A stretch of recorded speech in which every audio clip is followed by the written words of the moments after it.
Your dog cannot talk. You already know that, of course. But think about what that actually means for a moment. When something is wrong, when something is uncomfortable, when something is bothering them every single day, the only tool they have is their body, the way they move, the things they do repeatedly, hoping that one day you will notice and understand.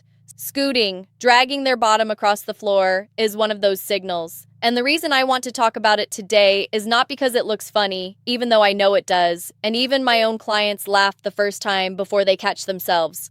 The reason I want to talk about it is because in my years as a veterinarian, scooting is almost never about just one thing. And the real causes hiding behind that one behavior range from something we can fix at home in 10 minutes to something that, if left alone long enough, quietly becomes a serious problem. If your dog has been doing this for more than a day or two, their body has been trying to tell you something. And today, I am going to help you finally understand what that something actually is. Hey everyone, I'm Dr. Naomi, your neighborhood veterinarian, and welcome back to the channel. Before we get into the causes, I want to address the single most common mistake I see owners make with this particular symptom, and that is waiting too long because they feel embarrassed to bring it up at the vet. I cannot tell you how many times a client has sat across from me and said something like, "I know this sounds silly, but my dog keeps scooting and I wasn't sure if it was worth mentioning." It is always worth mentioning. There is nothing silly about it. Your instinct to pay attention to a repeated behavior is exactly right. And the fact that the behavior involves a part of the body we don't normally like to discuss does not make it any less important medically. So if you have been putting off asking about this, consider today the push you needed.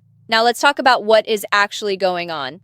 The first, and by far the most common reason dogs scoot, is something called anal gland impaction. And I want to spend real time on this one because it is widely misunderstood, even by owners who have heard the term before. Every dog has two small glands, one on each side of the anal opening, positioned roughly at the 4 o'clock and 8 o'clock positions if you were looking at a clock. These glands produce a strongly scented fluid that in the wild served as a territorial marking tool. When a dog has a healthy, firm bowel movement, the natural pressure of passing stool compresses these glands and expresses that fluid automatically. That is the system working exactly as it should. The problem begins when that natural expression stops happening, and the fluid inside the glands starts to build up and thicken instead of being released regularly. When the glands become overfull, they become uncomfortable in the same way a cyst or a pressure point under the skin would feel uncomfortable for us. The dog can feel the pressure, they can feel the irritation, and the only way they can try to relieve it is by dragging their bottom across a surface that creates friction against that area. I had a client bring in her 4-year-old Cocker Spaniel named Olive, a dog she described as obsessively clean and well-behaved. The scooting had started gradually, maybe once a day, easy to dismiss. By the time she came to see me, it was happening multiple times throughout the day, and Olive had started licking the area persistently as well. When I examined Olive, her anal glands were significantly impacted. The fluid inside had thickened almost to a paste-like consistency, which told me this had been building for quite a while. We expressed them manually in the clinic, which gave Olive immediate relief, and I could see it in her body language within minutes. The tension she had been carrying just dissolved. Here's what I want every owner to understand about anal glands, because this is the part that the internet gets wrong the most. Some dogs express their own anal glands naturally their entire lives and never need any help. Other dogs, particularly smaller breeds, dogs who are overweight, dogs who frequently have soft stools, and dogs with certain body conformations, struggle to express them on their own and need manual expression on a regular schedule, typically every 4 to 8 weeks, depending on the individual dog. The correct approach is to ask your vet to check the anal glands at your next wellness visit if your dog has been scooting, and to have them express the glands if they are full. A vet or trained groomer can do this externally in most cases or internally if the glands are deeply impacted. What I do not recommend is attempting to express them yourself at home unless you have been properly shown how by your vet, because doing it incorrectly can cause inflammation or even rupture a gland that is already under significant pressure. There is also an important warning here that I need you to take seriously. If you notice a red or brownish discharge near your dog's bottom, if the skin around the anal area looks swollen, raw, or has an open wound on one side, or if your dog is in obvious pain when they sit down or when you touch near their tail, those are signs that an anal gland has become infected or has already ruptured. That is not a wait-and-see situation. An infected or ruptured anal gland needs veterinary treatment with antibiotics and in some cases minor surgical flushing of the gland. And the longer it goes untreated, the more painful and complicated it becomes. Please do not wait on that one. The second hidden cause of scooting is one that makes owners genuinely uncomfortable when I tell them. Not because it is medically complex, but because of what it means. Intestinal parasites, and specifically tapeworms. I want you to stay calm here because this is more common than most people realize, and it is also very straightforward to treat once we know it's there. Tapeworms are transmitted to dogs most commonly through fleas. When a dog grooms themselves and accidentally swallows a flea that is carrying tapeworm larvae, those larvae develop into adult tapeworms inside the dog's intestinal tract. As the tapeworm matures, it sheds small segments from its tail end, and those segments migrate out of the dog's body through the anal opening. They are tiny, cream-colored, and roughly the size and shape of a grain of rice, and they cause intense localized itching as they move. That itching is what drives the scooting. I had a young family bring in their beagle mix named Peanut after their 7-year-old daughter noticed what she described as little rice pieces near where Peanut slept. The parents had initially assumed it was actual rice from a meal. When they brought Peanut in and I examined him, the diagnosis was clear. A simple fecal test confirmed tapeworms, and a single oral deworming treatment resolved the issue completely within days. The correct approach if you suspect tapeworms is to look carefully around your dog's bottom and in the area where they sleep for those tiny white rice-like segments, which may be moving when fresh or dried and yellowish when older. Bring a sample to your vet if you find them, or simply describe what you've seen. Tapeworm treatment is a single dose of a prescription dewormer called praziquantel, and it works quickly and reliably. Critically, you also need to treat your dog for fleas simultaneously and treat your home environment, because if the flea population is not addressed, reinfection is almost guaranteed. A dog that keeps getting tapeworms is almost always a dog with an underlying flea problem that hasn't been fully controlled. The third cause of scooting is one that I see increasing dramatically in my clinic over the past several years, and I believe it is directly connected to how we feed our dogs. Food allergies and dietary sensitivities causing perianal inflammation. When a dog is reacting to something in their food, whether it's a protein source like chicken or beef, or a grain, or a specific additive or preservative, that immune reaction frequently manifests in the skin. And one of the most common places for that skin inflammation to appear is around the anal area, which is an area of sensitive, thin skin that is particularly reactive to internal inflammatory processes. The skin becomes itchy, irritated, and inflamed, and the dog scoots in an attempt to relieve that sensation.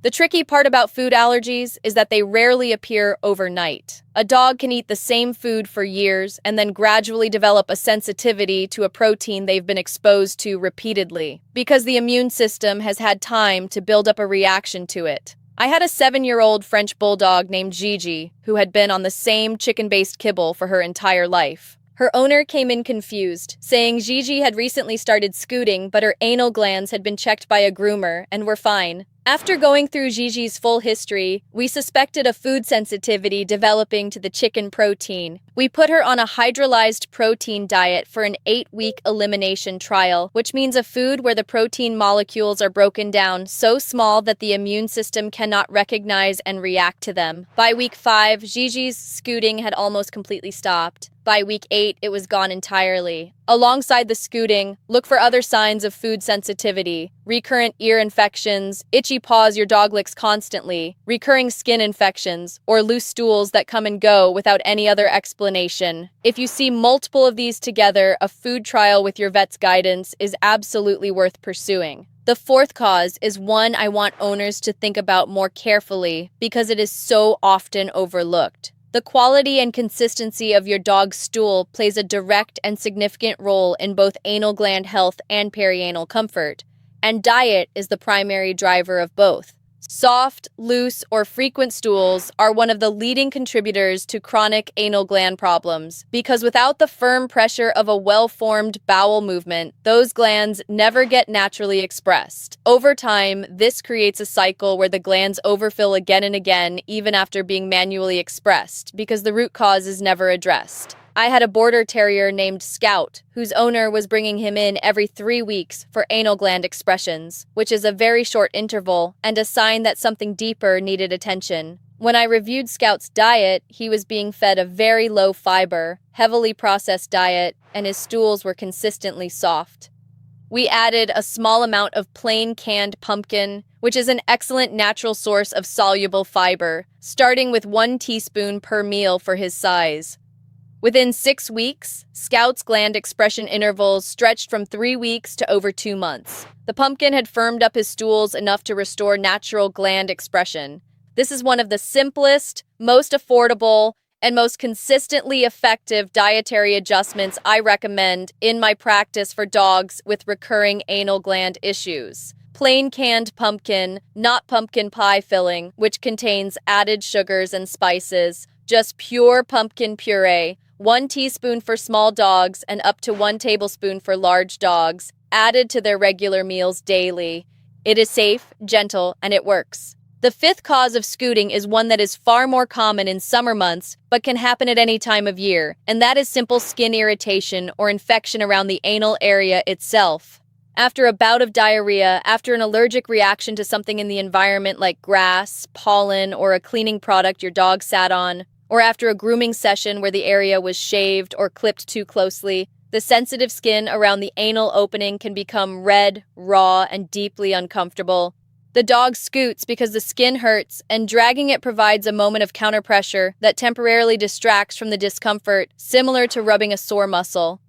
I had a golden retriever named Rosie come in after her owner had switched to a new floor cleaning product. Rosie had started scooting within 2 days of the switch, and when I examined her, the perianal skin was visibly red and irritated with no signs of anal gland issues or parasites. We identified the cleaning product as the likely culprit. The owner switched back to their old product and added a warm, gentle rinse of that area with plain water after Rosie sat or lay on freshly cleaned floors. The irritation resolved within a week. The correct way to check for this at home is to gently part the fur around the anal area in good light and look at the skin itself. Healthy skin in that region should be the same color as the surrounding skin, maybe very slightly pink. Bright red, swollen, crusty, or broken skin is not normal and needs veterinary attention, because what starts as surface irritation can progress to a bacterial or yeast skin infection fairly quickly in that warm, moist environment. Now let me bring all of this together because I know that watching a video about 5 different possible causes can feel overwhelming. And the last thing I want is for you to walk away from this unsure of what to actually do next. Here is your practical starting point. The next time your dog scoots, instead of laughing it off or looking away, take 30 seconds to check 3 things. First, look at the area around their bottom in good light for any visible redness, swelling, discharge, or anything that looks like small white segments near the skin or in their bedding. Second, think about when their last firm bowel movement was and whether their stools have been soft or frequent recently. Third, think about whether anything has changed in their diet or environment in the past 2 to 4 weeks. A new food, a new cleaning product, a new treat, a new flea prevention routine. These 3 observations will give your vet everything they need to get to the root cause quickly and efficiently, rather than just treating the symptom and sending you home. I also want to give you 2 things you can start doing at home right now, today, that will meaningfully reduce the likelihood of this becoming a recurring problem, regardless of which cause is behind what your dog is experiencing. The first is adding plain pumpkin puree to your dog's meals. I mentioned this already when we talked about stool quality, but I want to emphasize it again here because it genuinely is one of the most underused tools in a dog owner's home care arsenal. 1 teaspoon daily for dogs under 20 pounds, 1 tablespoon for dogs between 20 and 50 pounds, and up to 2 tablespoons for larger dogs. It costs almost nothing. It is available at any grocery store, and the fiber it provides has a measurable positive impact on stool consistency, which in turn supports natural anal gland expression and reduces the cycle of chronic impaction. The second thing is to make sure your dog is on consistent, year-round flea prevention, even in winter, even if you live somewhere that gets cold, and even if your dog rarely goes outside.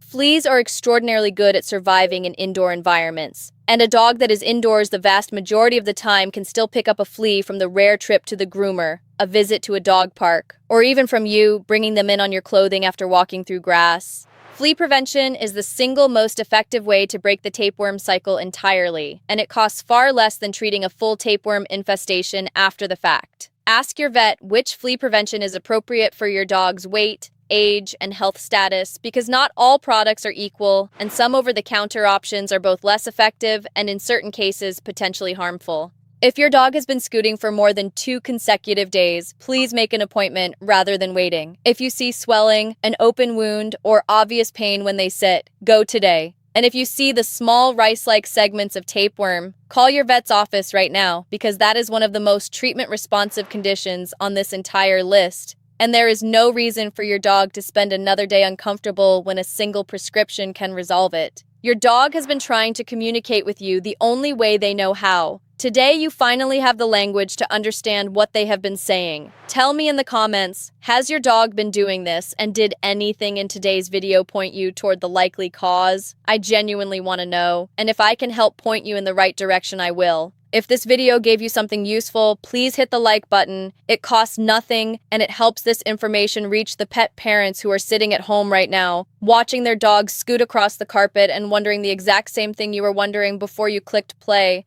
Subscribe so you don't miss the next one.